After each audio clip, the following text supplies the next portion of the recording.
Franchement, je ne sais même pas comment commencer cette vidéo. Bonjour à tous et bienvenue dans cette première vidéo de l'année 2023. Bonne année à vous, meilleurs vœux, la santé c'est le plus important, mais aussi et surtout de la réussite dans vos projets personnels, professionnels, familiaux, pour tout le monde. Voilà, on va essayer de marquer le coup et de dire que c'est génial, que l'année 2023 va être une super année alors que ça fait des années qu'on galère et qu'il y a beaucoup de problèmes. Et là, on va parler d'une série, je crois que j'ai mis entre 5 et 6 jours à la visionner tellement que je n'étais pas emballé du tout. Mais qu'importe, The Witcher Blood Origin, l'héritage du sang, une nouvelle série de l'univers The Witcher créée par Netflix suite aux achats des droits auprès de Andrzej Sapkowski. Je ne sais pas vous, mais cette série Netflix, je ne l'attendais pas au tournant, je me disais que ça allait être une catastrophe. Mais là, c'est pas une catastrophe, c'est carrément la cata de la catastrophe, c'est même pire que tout. Une série qui, je vous le rappelle, en seulement 4 épisodes de moins d'une heure, devait nous raconter les origines du monde, du premier sorceleur, la conjonction des sphères, l'arrivée de la magie, la déchéance des royaumes elfiques et enfin l'arrivée de l'homme. Tout cela en l'espace de 4 pauvres petits épisodes d'à peine une heure. Je ne sais même pas quoi dire tellement c'est ridicule, c'est nul, c'est mal fait, c'est mal réalisé.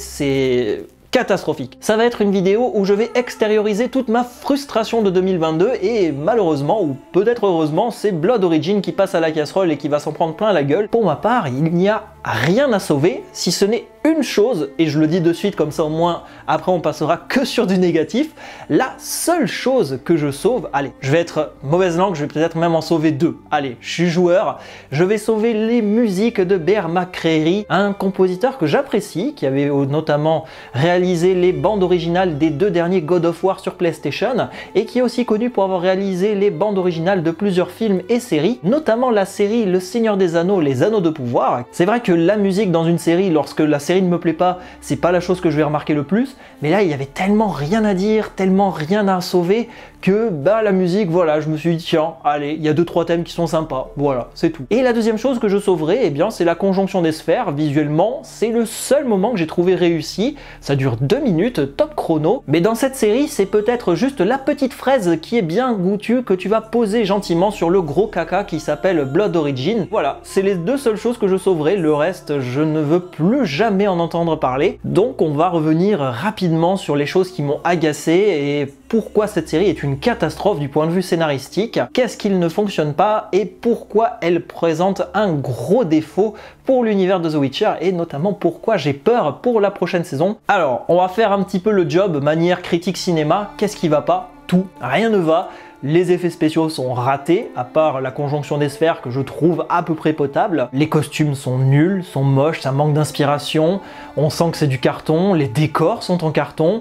C'est pauvre, je n'ai jamais vu une série aussi pauvre en paysage. Il me semble que ça a été tourné en Islande, mais il y avait peut-être mieux à faire, il y avait certainement beaucoup mieux à faire, même en effets spéciaux, en fond vert. Là, on sent vraiment que la série, elle ne raconte rien, elle ne montre rien. Quand on passe dans un village, le village est vide, il y a à peine un pauvre clampin qui est en train de faire la manche devant le village, t'as 3 gamins qui courent, une pauvre taverne avec 2-3 beuglards qui vont gueuler en balançant des bières et en foutant des claques à des filles. C'est nul, c'est pauvre, c'est moche, ça ne vaut rien, c'est catastrophique vraiment. Et le pire, je crois, c'est que cette série, elle est scénarisé et showrunné par Declan Debarra qui avait scénarisé l'épisode 1 de la saison 2 de The Witcher, donc l'épisode Un grain de vérité qui racontait l'histoire du monstre Nivellen qui avait été transformé. Cet épisode là dans la saison 2 c'est peut-être l'un des meilleurs épisodes du point de vue narratif, réalisation dans la série principale The Witcher, et là le mec a réussi quand même à accoucher de la pire série scénaristiquement parlant. Alors oui, effectivement, je me doute bien que la série n'a pas non plus été très mise en valeur par Netflix. À la base, ils avaient tourné 6 épisodes. J'ai cru comprendre qu'il y a eu un gros charcutage dans le montage et le scénario, et qu'au final, ils ont même retourné certaines scènes, notamment l'introduction de Jaskier, qui est peut-être la seule chose assez intéressante dans cette série. Et ça fait vraiment mal, parce que quand tu es fan de l'univers et que tu connais un petit peu l'univers, que ce soit grâce aux livres ou aux jeux vidéo, tu connais la base scénaristique de l'univers de The Witcher, là tu vois la série Blood Origin et tu te dis mais rien ne va, ils n'ont rien respecté, ils ont voulu inventer des choses et ça ne fonctionne tout simplement pas. Comment tu veux arriver à raconter autant de choses en 4 épisodes? Alors comme je vous disais juste avant, je me doute bien que la série a été charcutée, qu'elle a été coupée, remaniée, et on sent qu'il y a beaucoup d'accélération sur certaines histoires. Et en fait, le gros problème structurel de cette série, c'est que l'histoire, eh ben, on s'en fout. Ça nous raconte rien. L'empire des elfes qu'on nous dit, c'est l'âge d'or des elfes. J'ai jamais vu un âge d'or aussi pauvre. Même les pauvres sont pauvres, rien ne va. Tu ne ressens aucun âge d'or dans cet univers. Tu vois juste des vieux plans d'une ville qui s'appelle Xintrea.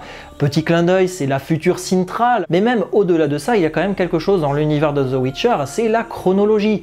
À la base, tu as tout d'abord les habitants originels, les nains, les gnomes, les vrans et les marmottants. Ce sont les créatures qui habitent le monde à l'origine.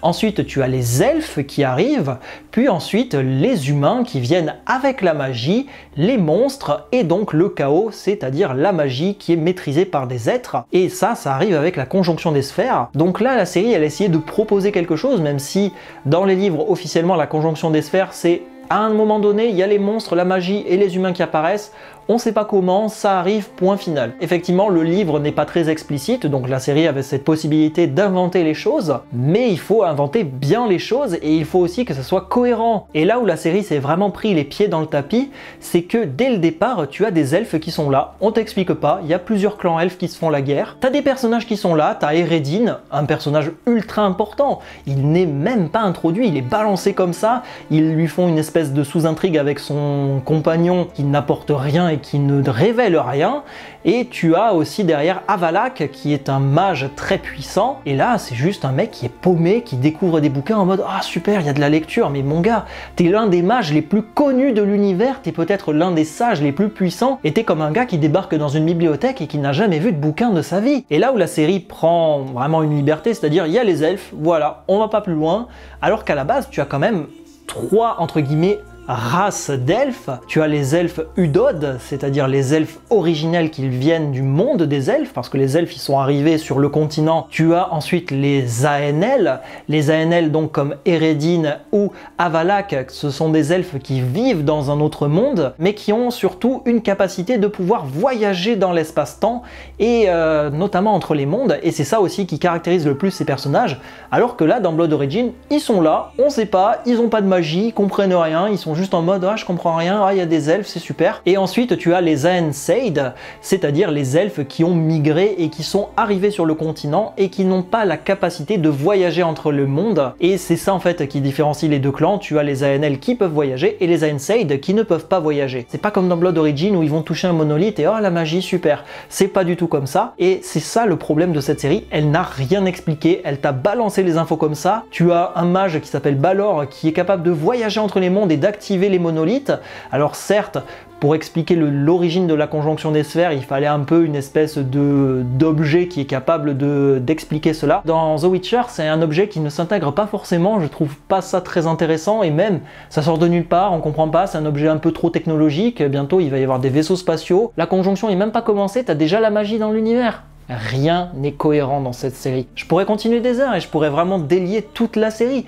Par exemple, même l'histoire du sorceleur, l'origine du sorceleur. On nous explique l'origine du sorceleur, c'est des gens qui ont essayé de créer un monstre pour combattre les monstres qui est arrivé avec la conjonction des sphères. Sauf que là, le premier sorceleur, il est créé, mais la conjonction des sphères, elle n'existe pas encore, elle existe beaucoup plus tard. Mais là où il y a un gros problème, c'est que le mec, à la base, quand tu es un sorceleur, tu deviens stérile. Ça, c'est une information qui est entre guillemets canon, qui est connue, vérifiable. Tu sais que quand tu te transformes en sorceleur, tu abandonnes entre guillemets ta capacité reproductrice et tu deviens ainsi stérile et tu ne peux pas te reproduire. Et là, Fial, alors soit c'est moi qui n'ai pas compris et il a couché 2 fois avec Ellie, soit j'ai l'impression qu'il a couché qu'une fois avec elle. Mais le problème c'est que le moment où on voit vraiment le moment où ils couchent ensemble, c'est après qu'il se soit fait transformer en sorceleur. Alors oui, tu peux m'expliquer ça comme tu veux, tu peux me dire oui, effectivement Ellie elle ne devrait jamais tomber enceinte, vu que Fiol est transformé en sorceleur, il est stérile, il ne peut pas procréer. Bah si, tu t'en fous parce que c'est le sang ancien mon gars. Et ouais, c'est ça l'explication.